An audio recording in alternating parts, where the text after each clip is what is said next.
ভাড়াটে গুন্ডা যে আমার মা গো, কোথাকার গুন্ডা জানি না আমি মা গো। এবার আজকে বাড়িতে আজকে তো আর কিছু ঝামেলা করে না, আজকে বাড়িতে বসেছিল চুপ করে বসে আছে। অমনি ঘিরাও করে 5টা হায়ার নিয়ে এসে, দুটো ছেলে, দুটো বড় ভাই, দুটো ছেলে এসে একবারে হাঁসুয়ালি কুচি কুচি করে আমাদের এগুতে দিলে চুটিয়ে মা গো।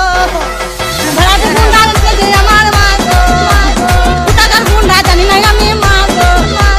ভাড়াটে গুন্ডা যে আমার মা গো, কোথাকার গুন্ডা জানি না আমি মা গো।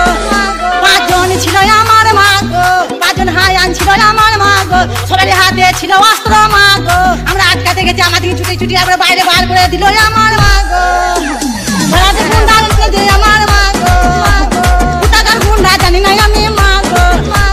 ভাড়াটে গুন্ডা যে আমার মা গো, কোথাকার গুন্ডা জানি না আমি মা গো। আম পক পক জাম পক পক পেয়ারা পেকেছে, রোস্টারদের মায়ের গানে শেল ঢুকেছে। গলার বিসি বিসি টিভি ধরেছে, পাউরুটি মিষ্টির সঙ্গে সঙ্গে পিয়াটা খাইয়ে দিয়েছে। তখন মাথায় মাথায় বাড়ি বাড়ি দিয়ে লাশটা ফেলে রেখে চলে গেছে ওরা, লাশটা ফেলে রেখে চলে গেছে ওরা ভোর 4টের সময়। পূর্ব বর্ধমানের টেটু গ্রামে জামাইয়ের সঙ্গে পালালো শাশুড়ি। শ্বশুর বাড়িতেই থাকতো জামাই, তার শাশুড়ির সঙ্গে ঘনিষ্ঠ সম্পর্ক তৈরি হয়। ধন্যবাদ। একবারে হাঁসুয়ালি কুচি কুচি করে আমাদের এগুতে দিলে চুটিয়ে মা গো।